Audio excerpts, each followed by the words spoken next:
ಜೊಯ್ಡಾ ತಾಲೂಕಿನ ಸಹ್ಯಾದ್ರಿ ವಿವಿಧೋದ್ದೇಶ ಪ್ರಾಥಮಿಕ ಗ್ರಾಮೀಣ ಕೃಷಿ ಸಹಕಾರಿ ಸಂಘ ನಿಯಮಿತ ವ್ಯಾಪಾರಿ ಕೇಂದ್ರ ಜೊಯ್ಡಾ ಇದರ 5ನೇ ಶಾಖೆಯನ್ನು ಸಂಸದ ವಿಶ್ವೇಶ್ವರ ಹೆಗಡೆ ಕಾಗೇರಿಯವರು ಉದ್ಘಾಟಿಸಿದರು.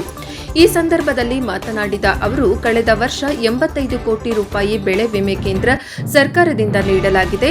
ಈ ವರ್ಷವೂ ಅಡಿಕೆ ಬೆಳೆಗಾರರಿಗೆ ನೀಡದೆ ಬಿಡುವುದಿಲ್ಲ. ಅಡಿಕೆ ಆರ್ಥಿಕ ಬೆಳೆಯಾದರೂ ಮಳೆಯಿಂದ ಕೊಳೆ ರೋಗ, ಕಾಡು ಪ್ರಾಣಿಗಳ ಕಾಟ, ರೋಗಗಳ ಬಾಧೆಯಾಗುತ್ತಿದೆ. ಆದರೂ ಮಾರುಕಟ್ಟೆಯಲ್ಲಿ ಬೆಲೆ ಯಾವಾಗಲೂ ಸ್ಥಿರವಾಗಿರುತ್ತದೆ. ದೇಶದಲ್ಲಿ ಸಹಕಾರಿ ಕ್ಷೇತ್ರ ಕಾರ್ಯಭಾರ ನಡೆಸಲಿದೆ.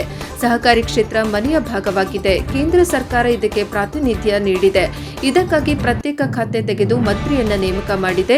ಜೊಯ್ಡಾದ ರೈತರು ವ್ಯಾಪಾರ ವಹಿವಾಟು ಮಾಡಬೇಕು, ಕೃಷಿ ಕ್ಷೇತ್ರದ ಬೆಳವಣಿಗೆಗೆ ಸಹಕರಿಸಬೇಕು ಎಂದು ಹೇಳಿದರು. ಸಂಘದ ಅಧ್ಯಕ್ಷ ಉಮೇಶ್ ಭಾಗವತ್ ಪ್ರಾಸ್ತಾವಿಕವಾಗಿ ಮಾತನಾಡಿ, 2000ನೇ ಸಾಲಿನಲ್ಲಿ ಪ್ರಾರಂಭವಾದ ಸಂಘ ಮೊದಲು ಜನರ ವಿಶ್ವಾಸ ಸಂಪಾದಿಸಿ ನಂತರ ಲಾಭ ಗಳಿಸುವಂತಾಗಿದೆ.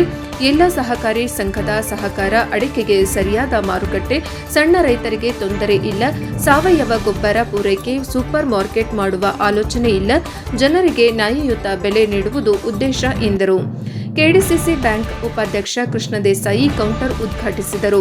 ವೇದಿಕೆಯಲ್ಲಿ ಮಾಜಿ ಶಾಸಕ ಸುನಿಲ್ ಹೆಗಡೆ, ತುಕಾರಾಂ ಮಾಂಜೇಕರ್, ಆನಂದ್ ಹೋಕಳೆ, ಆರ್ವಿ ದಾನಗೇರಿ ಅಧ್ಯಕ್ಷರು, ಗುಂದಾ ಸೇವಾ ಸಹಕಾರಿ ಸಂಘದ ಪದಾಧಿಕಾರಿಗಳು ಮುಂತಾದವರು ಇದ್ದರು. ವರದಿ ಹರೀಶ್ ಮಧುರೆಡ್ಡಿ, ಎನ್ಕೆಎಸ್ ಟಿವಿ 4.